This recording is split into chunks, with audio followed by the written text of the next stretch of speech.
தாய் தமிழ் உறவுகளுக்கு வணக்கம். நான் உங்கள் தங்கராஜ்.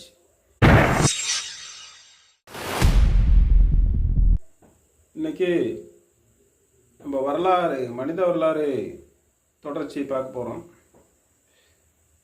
6வது வீடியோவில் நம்ம இந்த பிராமணர்கள் நாட்டில் மக்களுடைய மன்னருக்கு பேச கேட்க மக்கள் என்ன செய்ய வேண்டும் என்று மன்னர் கேட்க இந்த தெலுங்கு மன்னரோட தான் அவர்களும் வந்தார்கள். இருவரும் கூட்டு சேர்ந்து தான் இதை படையெடுத்து வந்தார்கள்.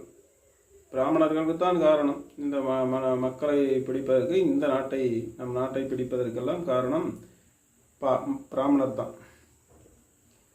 அப்படி இருக்கையில் பிராமணர்களெல்லாம் பார்க்கும் பொழுது மன்னர்கள் என்ன செய்தாலும் இக்குடிகளை நம்மால் கட்டுப்படுத்த முடியவில்லையே, அவரவர் தனித்தனி புரட்சி போராட்டம் என்று கிளம்பி விடுகிறார்கள்.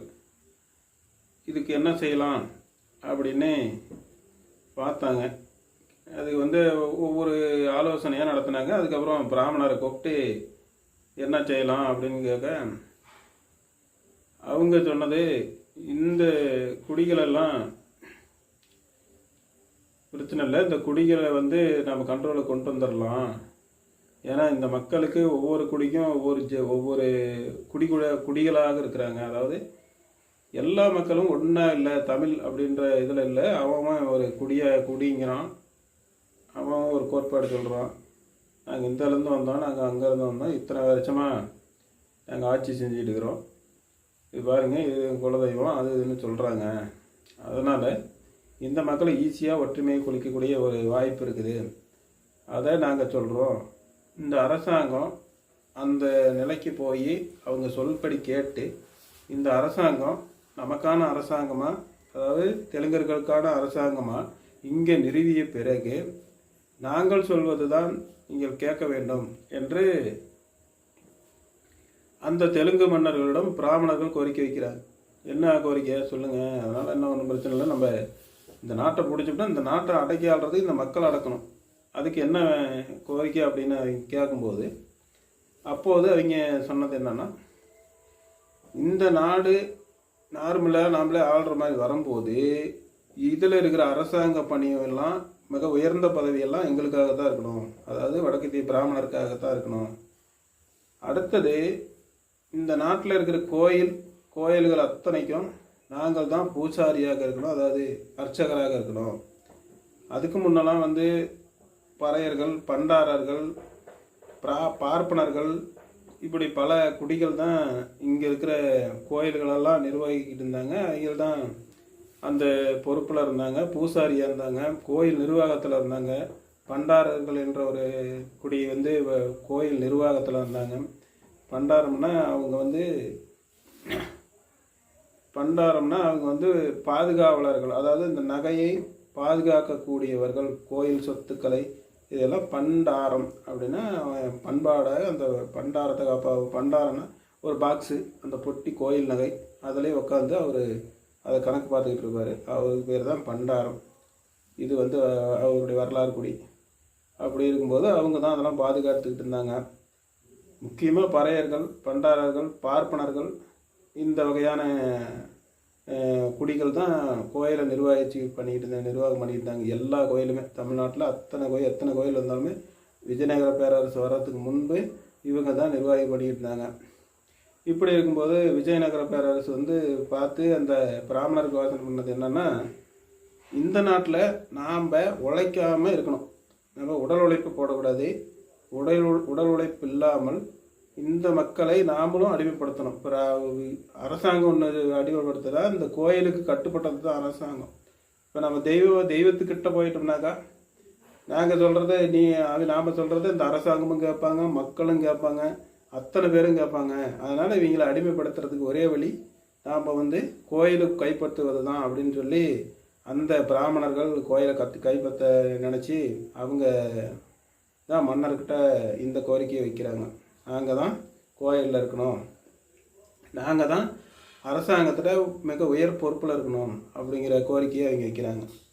அதுக்கு அந்த தெலுங்கு மன்னர்களும் ஒத்துக்கிறாங்க. ஏன்னு கேட்டால் இந்த கோயில் தானே, அவன் கோயிலை பார்த்துக்கிட்டு போகிறான், நம்ம மக்களை கண்ட்ரோல் பண்ணிட்டு அரசனாக இருக்கிறோம் அப்படிங்கிற எண்ணத்தில் அவன் அரச ஆண்டிருக்கலாம் அப்படிங்கிற எண்ணத்தில் அவன் கோயில் நிர்வாகத்தொட்டு அவன் சரி நீங்கள் பார்த்துக்கோங்க, அதுக்குண்டான ஐடியாவை சொல்லுங்கள், இந்த மக்களை எப்படி கட்டுப்படுத்துவது. எல்லா பகுதியும் போனாலும் போக முடியல, எந்த பக்கம் திரும்பினாலுமே புரட்சிக்காரனுங்கிறான். இப்படி ராஜா வரான், ராஜாவோட வாரிசு வருது, அந்த படத்தளபதி தனியாக போக முடியல. நாட்டை வென்ற பிறகுமே இதுங்களால் தனியாக எங்கேயுமே நடந்து போக முடியல. இதில் அப்படி தான் அவங்க இருந்தாங்க. அவங்க என்ன பண்ணாங்க, அப்போ தான் அவங்க பாத்ரூமு அதெல்லாம் உள்ளே கட்டி அவங்க உள்ளே விட்டு அந்த அரண்மனையை விட்டோ அவங்க தங்குகிற இடத்த விட்டு வெளியில் போக மாட்டாங்க. அவங்க அந்த கக்குசு கட்டுக்கூடிய முறையெல்லாம் அதுக்கு முன்னாடி நம்மக்கிட்ட இல்லை. இந்த விஜயநகர பேரரசு வந்த பிறகு தான் அதிகமாக அந்த கக்குசு கட்டுக்கூடிய முறைகள் இருந்தது. அதுக்கு முன்னாடி 1-2 இடங்கள் இருந்தால் பெரிய ராஜாக்களுடைய வீட்டில் ஏதோ ஒரு அறை எல்லாம் இருக்கலாம், கக்குசு முறைகள் இருந்திருக்கும். ஆனால் வரலாற்று ஆய்வுப்படி அதிகமாக கக்குசு முறையெல்லாம் இல்லை.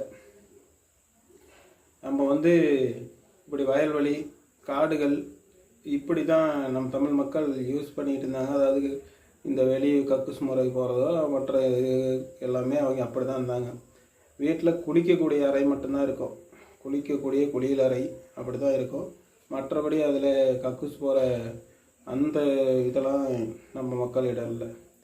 அதுக்கப்புறம் தான் அவங்க தான் கக்குசு கட்டிக்கிட்டாங்க. ஏன்னா வெளியில் வர முடியாது, எதுக்குமே அவங்க பயந்து வெளியில் வர மாட்டாங்க தனியாக. அதனால் உள்ளே கக்கூசு கட்டி அவங்க மக்களையே அவங்க அள்ளி போட வச்சாங்க. அதை அள்ளி போட வச்சு அதெல்லாம் பண்ணிகிட்டு இருந்தாங்க. அதில் தான் இந்த தூய்மை பணியாளர்கள்லாம் அவங்களாம் அதிகமாக இருப்பாங்க. அந்த மக்களை தான் அவங்க யூஸ் பண்ணாங்க. அப்படி இருக்கும்போது இந்த வடக்கத்தி பிராமணர்கள் சொன்ன ஒரு யோசனை அவங்களுக்கு, இந்த மக்கள் அனைவரும் குடியாக இருக்கிறாங்க, அவங்கள கேட்டாக்கா இவர் எங்கள் முப்பாட்டன், இவர் தான் எங்கள் குலதெய்வம், இந்த முப்பாட்டனால எங்கள் குடி இப்படி உருவாச்சு அப்படின்னு அவங்க சொல்கிறாங்க. நாம் என்ன பண்ணுறோம், அந்த குடியிலேயே அவங்களுக்கு ஒரு கதை எழுதி கொடுவோம், அதாவது குடி வரலாறு எழுதுவோம். இந்த குடி வரலாறு தான் உங்களுடைய அடையாளம் அப்படின்னு நாம் சட்டம் போடுவோம்.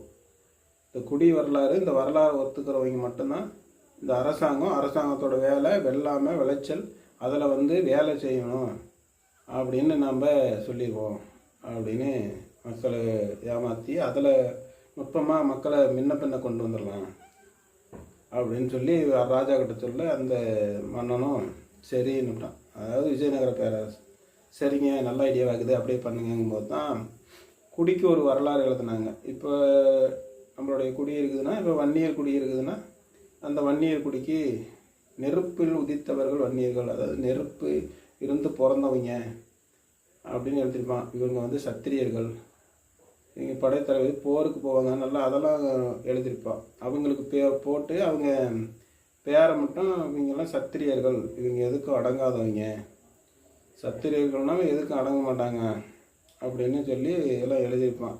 அதுலேயும் நம்ம சத்திரியர்கள்னு சொன்னாவே அவன் சொன்னது பேர் நமக்கு சத்திரியர்னு கொடுத்துட்டு நம்மளை அந்த குடியை ஒரு முட்டாள் குடி, அதாவது தாழ்த்தப்பட்ட குடி, முட்டாள் குடி மாதிரி எழுதியிருப்பான். என்னன்னாக்கா சத்திரியர் தான்பா நீங்கள், ஆனால் எதுக்கும் அடக்க மாட்டீங்க, யாரை சொல்லியும் கேட்க மாட்டீங்க, நீங்கள் உங்களுக்கு என்ன தோணுதோ அர்த்தம் செய்வீங்க, நீங்கள் எது பற்றியும் கருணை கொள்ள மாட்டீங்க, எதுவுமே பண்ண மாட்டீங்க, நீங்கள் ஒரு வீரம் இருந்தும் ஒரு முட்டாள் அப்படின்னு சொல்கிற ரேஞ்சுக்கு தான் அந்த கதையை எழுதியிருப்பாங்க.